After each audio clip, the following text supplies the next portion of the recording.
Circumcision is the surgical cutting of the foreskin of a male child.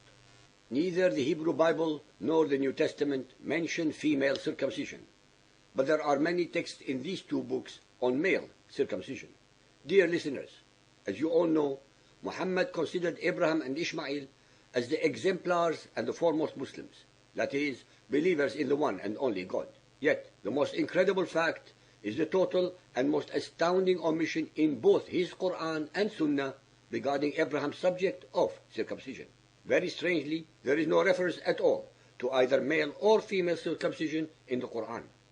Muhammadans generally ignore this fact. The word circumcision does not exist in the Quran, which does not even mention Abraham's circumcision, although it does honor Abraham as the first Muslim and the model of the believers. Muhammad did not take circumcision, the divinely ordained contract, into consideration. This contract, according to the Bible, included, of course, Ishmael at age 13 and all his seed. The only explicit references in the Quran are two verses, 2.88 and 4.155, that use the term uncircumcised in a metaphorical, non-literal sense associated with hearts. قُلُوبُنَا غُلُوفٌ, in reference to the Jews. Here are these two verses. Al-Baqarah 2.88, and they say, our hearts are hardened. قُلُوبُنَا غُلُوفٌ. Al-Nisa 4.155, our hearts are hardened. قُلُوبُنَا غُلُوفٌ. Nay, but Allah hath set a seal upon them for their disbelief, so that they believe not, save a few. The term غُلْفَة in Arabic actually means a foreskin or a cover. Muhammadan exegetes translate this expression into English as our hearts are sealed, or our hearts are hardened. It never occurred to them that it is in reality a reference to circumcision. They deliberately ignore the fact that this expression comes from the Hebrew Bible. In many verses of the Bible, uncircumcised people are considered impure. For this reason, the uncircumcised were not permitted to enter the sanctuary or even Jerusalem. We should have expected that Muhammad's Quran would also have forbidden uncircumcised people to enter the sacred mosque, but it does not.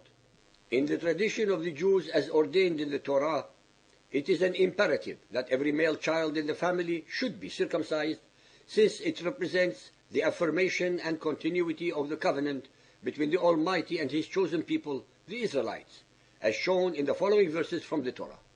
Genesis 17:1 to 27. And when Abram was 99 years old, the Lord appeared to Abram and said to him, I am the Almighty God, walk before me and be perfect. And I shall establish my covenant between me and you and your seed after you in their generations for an everlasting covenant, to be a God to you and to your seed after you.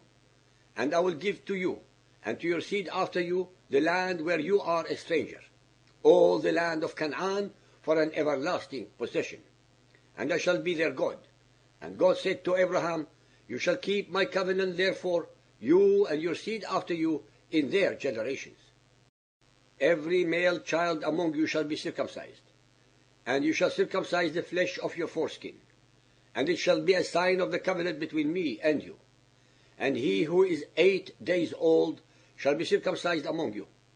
Every male child in your generations, he who is born in the house, or bought with money from any stranger, who is not of your seed. And the uncircumcised male child, whose flesh of his foreskin is not circumcised, that soul shall be cut off from his people. He has broken my covenant. And God said, Sarah your wife shall bear you a son indeed, and you shall call his name Isaac. And I will establish my covenant with him for an everlasting covenant, and with his seed after him. And as for Ishmael, I have heard you. Behold, I have blessed him, and will make him fruitful, and will multiply him exceedingly. 12 princes shall he father, and I will make him a great nation. But my covenant will I establish with Isaac, whom Sarah shall bear to you at this set time in the next year. And Abraham took Ishmael his son, and all who were born in his house, and all who were bought with his money, every male among the men of Abraham's house, and circumcised the flesh of their foreskin in the same day, as God had said to him. And Abraham was 90 years old and 9, when he was circumcised in the flesh of his foreskin. And Ishmael his son was 13 years old when he was circumcised in the flesh of his foreskin. In the same day was Abraham circumcised and Ishmael his son. So-called believers and unbelievers, take note of the following extremely important points. 1. The covenant between God, Abraham, Ishmael, and their seed required the act of circumcision. 2. The covenant of circumcision is clearly mandated upon all the descendants of Isaac and Ishmael. 3. Only in the case of the promised land does God allot it uniquely to Isaac and his seed, and excluding Ishmael and his seed from it. 4.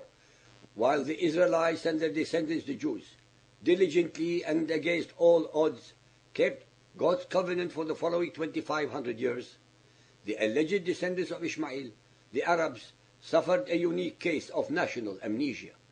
They not only completely forgot the covenant with God and the unity of God by reverting to polytheism, they even forgot to give the names of their illustrious forefathers to their male children. 5. Since the word circumcision is not mentioned in the Quran, it is therefore not one of the obligatory and necessary acts of the followers of Muhammad.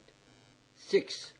Muhammad, the alleged follower of the perfect Muslims, Abraham and Ishmael, actually broke the covenant with God and hence was impure and cut off from his people, as was the case in reality, just as God predicted. 7. For this break with the covenant of God, Muhammad could not have ever been a prophet or even a messenger of the God of Israel and Jesus, nor could Allah be the same God.